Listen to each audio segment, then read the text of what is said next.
Hello, this is Jennifer Braden, and the argument for this paper is that cultural hybridization is a natural, protective response to the linked spreading of globalization and the internet. The three subjects each have their own elements that will be touched on in turn.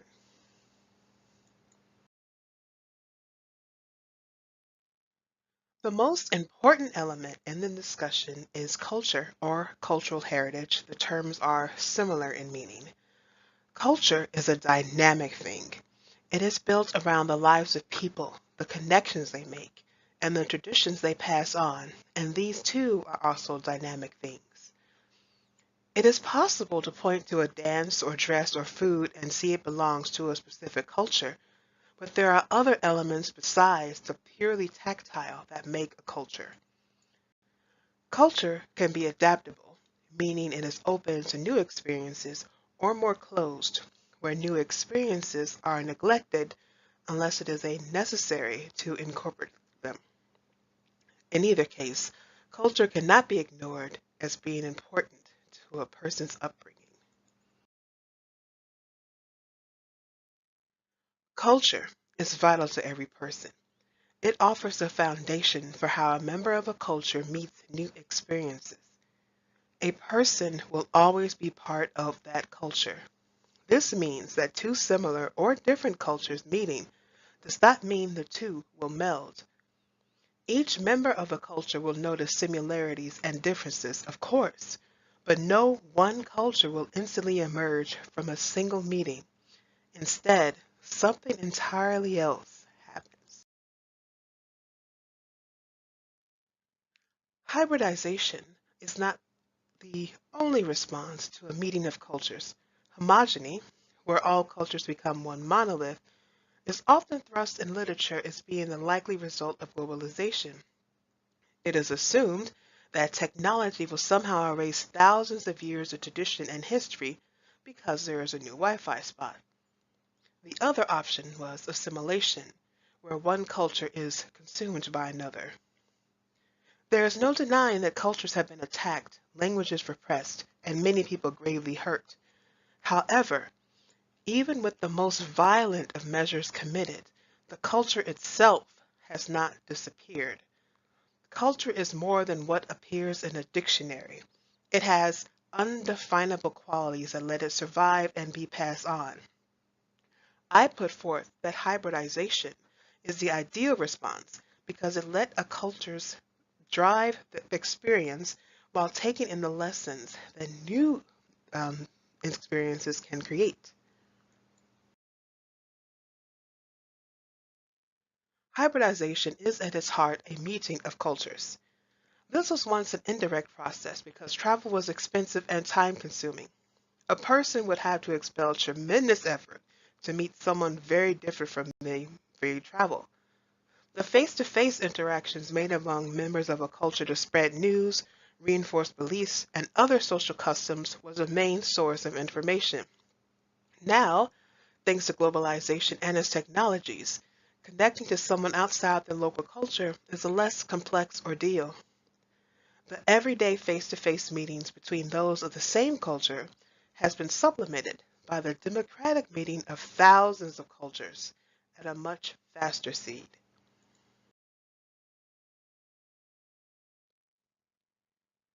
While it is true members of cultures can connect faster, this does not mean there will one day be one culture. Homogeny is unlikely because first, each culture has qualities that do not transfer, that make them unique and offer protection.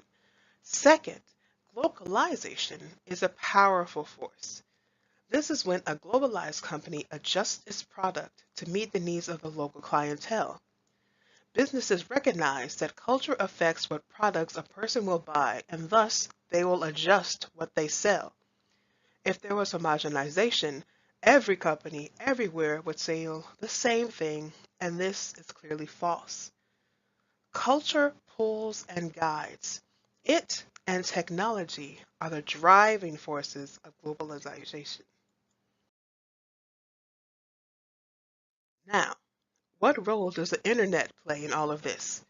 In a word, significant.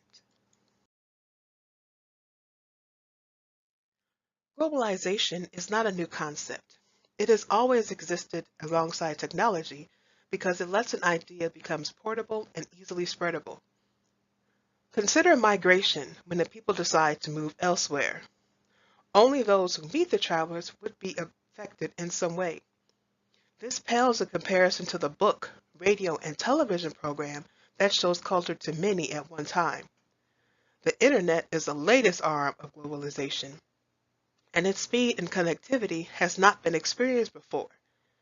The internet changed how quickly cultures meet, making it necessary to develop a reliable internal system to deal with the constant influx of new information.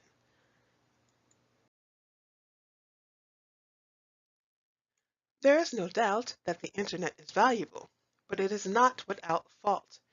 Its first programmers and coders spoke English, and it spread through Western influence. Thus, the majority of its users also spoke English. English is also the language that many colonists spoke, thus giving it a negative connotation to those who have other first languages.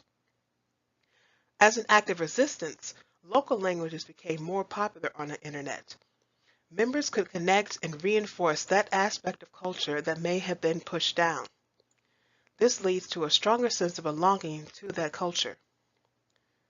The internet itself needs a significant investment in infrastructure to run reliably in a region. Electricity and phone lines must be available. This can be costly if no form of them exists, but it is a worthy choice as the number of activities available via the internet is ever expanding. The internet offers thousands of connections, but it must be available if it is ever to be benefit. Public institutions such as libraries and schools are and will be the source of a significant amount of access.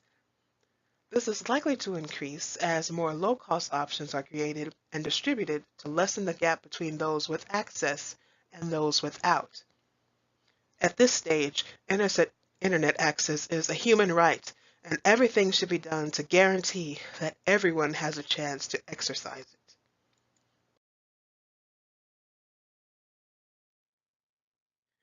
I conclude by saying the current arm of globalization, the internet, has changed the speed in which cultures meet. Hybridization lets a member of a culture gain something from a globalization as it drastically shortened the time needed to meet a new culture. Culture is so ingrained in a person that meeting hundreds a day will not affect what a person is. Rather, hybridization lets cultures meet and learn from one another. No single culture is likely to emerge. What will happen is personal growth, which in turn drive the surrounding culture into something more profound and fully invested in the world around it. Thank you.